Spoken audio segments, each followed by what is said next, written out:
Evet arkadaşlar, tekrardan hoş geldiniz. Umarım yapım aşamaları videomuz hoşunuza gitmiştir. Yapım aşamaları videosunda ikinci paketten sonra aracın ön ve arka tekerleklerinin hareket mekanizmasını görebileceğiniz kısa bir video koydum orada arkadaşlar. Detaylı bir inceleme yaptık orada da. Onu da geri dönüp veya da izlediyseniz tekrar izleyebilirsiniz arkadaşlar. Şimdi setle alakalı öncelikle kutu içeriğinden bahsetmek istiyorum sizlere. Seti Lego bizlere tam 1135 parça olarak sunuyor arkadaşlar. Ve bu 1135 parçayı 8 farklı paket içerisinde bizlere sunmuş. Bu 8 farklı pakete ilaveten tabii ki her sette olduğu gibi bir tane yapım kılavuzumuz var. 2 adet sticker setimiz var. Bu sticker setlerinden bir tanesi şurada görmüş olduğunuz gibi genel aracın her tarafında kullandığımız stickerlar ve bir adet de şeffaf sticker seti vermişler bize. Bu sticker setinde sadece 2 tane sticker var ve bunları aracın arka fanlarında, stop farlarında kullanıyoruz arkadaşlar. Kutu içerisinde bunların haricinde bir adet karton kutu içerisinde motorumuz, bir adet karton kutu içerisinde motora ait bataryamız ve aracın lastik, jantlarının olduğu ve büyük parçaların olduğu bir adet poşet torbamız bizlere sunulmuş arkadaşlar. Kutu içeriğimiz bu şekilde. Şimdi arzu ederseniz setle alakalı düşüncelerimize geçelim arkadaşlar. Öncelikle negatif yönlerinden bahsetmek istiyorum setin. Setin en önemli negatif yönü bence hiçbir kapısının açılmaması arkadaşlar. Setin hiçbir kapısı ve ön kaputu açılmıyor. Açılan tek yeri setin arka tarafındaki şu görmüş olduğunuz kısmı ve buradan da motoru görebiliyoruz arkadaşlar. Motoru görmemiz güzel mi? Evet güzel. Ama bu bizim için bu sette hiçbir şey ifade etmiyor. Neden hiçbir şey ifade etmiyor? Çünkü başta da bahsetmiştim sizlere. Bu araç Type-C ile şarj edilebilir bir araç. Peki bu Type-C kablosunu nereye bağlayacağız? Type-C kablosunu işte şu görmüş olduğunuz kapının arkasına bağlayacağız arkadaşlar. Ancak bunu bağlamak için ne yapmamız gerekiyor? Öncelikle bu kapıyı buradan sökeceksiniz. Kabloyu bağlayacaksınız. Şarj ettikten sonra tekrar kapıyı yerine takmanız gerekiyor. Peki bunu tamam biz yapabiliriz ama ufak çocuklarımız, 7-8 yaşında çocuklarımız da bununla oynayabilir. Bunlar için bence zor bir şey bu ve gereksiz olduğunu düşünüyorum. Bence bu şarj soketini buraya yapana kadar ya en azından açılır kapanır yapmışsınız. Şuraya koyun şarj soketini de veyahut da bu kapılar açılır kapanır yapın. Ya bu da işimizi kolaylaştırsın. Bence bu büyük yani bu sette görmüş olduğum en kötü özellik bu arkadaşlar. İkincisine geçmek istiyorum ve onu da sizlerle paylaşmak istiyorum arkadaşlar. Görmüş olduğunuz gibi şu aracın egzoz kısımlarını sticker olarak yapmış. Yani bence bu çok basite kaçmış. Lego bunu her halükarda kesinlikle bunu yapacak kapasiteye sahip olduğunu düşünüyorum Lego'nun. Bir parçayla yapabilirdi arkadaşlar. Ve bu da daha şık bir görüntü gözüküyordu. Ama ne yapmışlar? Oraya biz 2 tane sticker yapıştırarak egzoz işini çözmüşler. Bu kötü mü duruyor? Hayır kötü durmuyor. Aracın görselini bozuyor mu? Hayır bozmuyor. Ama sadece bence basit kaçmış.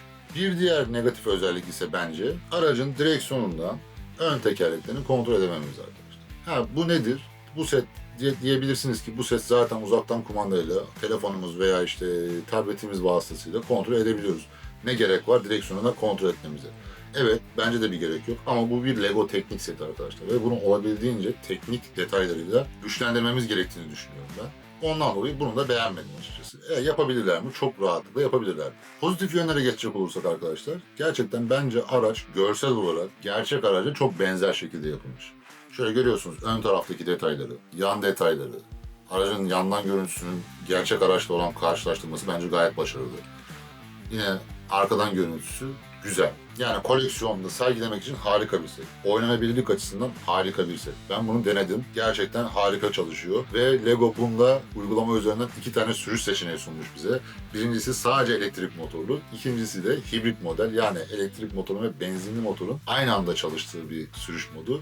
Bu sürüş modunu aldığınızda daha hızlı hareket ediyor set. Ve uygulama üzerinde yine bir oyunlar koymuşlar. Parkurlar yapıyorsunuz ve sanal olarak bu parkurlar içerisinde aracı kontrol ediyorsunuz. Geniş bir alan lazım size bunun için. Yani salonunuzda atıyorum ortasında 2 tane nesne koyarak bunlar arasında hareket ettirerek aracı uygulama üzerinde de bunu takip edebiliyorsunuz arkadaşlar. Ve size parkur olmuş oluyor ve güzel olmuş bu. Hoşuma gitti. Hoşuma giden bir diğer özellik ise arkadaşlar bu aydınlatma sistemi. Yani aracın daha önce de bahsetmiştim. Burada bir tane motoru var. Ve bu motor üzerinde 2 tane ön aydınlatma için, 2 tane de arka aydınlatma için olmak üzere toplam 4 tane ışığımız var. Peki bu ışığı buradan ön tarafa veya buradan arka tarafa nasıl geçeceğiz arkadaşlar? Bunlar için de bize Lego bir fiber optik parça sunmuş. Bu fiber optik parçanın bir ucunu motor üzerindeki ışık kısmına, bir ucunu da işte ön tarafa taşıyacaksanız öndeki fara, arka taraftaki taşıyacaksanız arka stop farına bu fiber optik parça sayesinde iletebiliyorsunuz arkadaşlar. Ve güzelliği şu, bu gayet esnek ve elastik bir parça. Bundan dolayı da yapım sırasında bizlere çok kolaylık sağlıyor. Daha önce bazı setlerde ne yapıyorduk arkadaşlar? Buraya motorun üzerinde bir soket vardı. Oraya kablonun soketini bağlıyorduk. Sonra o kabloyu ön tarafa kadar taşıyorduk ve bu biraz daha zordu. Bu çok kolay olmuş. Gerçekten herkesin rahatlıkla yapabileceği bir sistem. Bir diğer özellik ise arkadaşlar, biliyorsunuz daha önce de bahsetmiştim sizlere. Lego bu motorun aynısını geçen seneki Porsche modelinde de kullanmıştı. Yani şarj edilebilir motoru Porsche modelinde de kullanmışlardı. Ancak bu motorda biraz daha geliştirme yaptıklarını söylüyorlar. Araştırmalarımda bunu görüyorum. Bu geliştirme neymiş?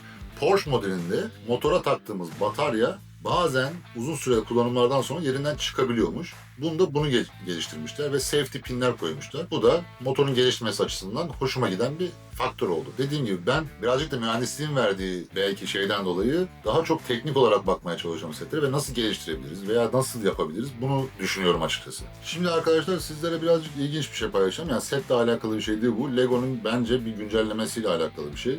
Şurada görmüş olduğunuz kitapçıkta şöyle bir şeyle karşılaştım arkadaşlar. Görüyorsunuz buradaki pinler şu aşağıya takılacak. Bunları nasıl göstermiyordu Lego normalde bize?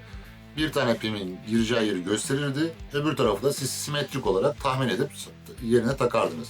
Ancak burada ne yapmışlar? Görüyorsunuz transparan olarak iki tarafı da belirtmişler.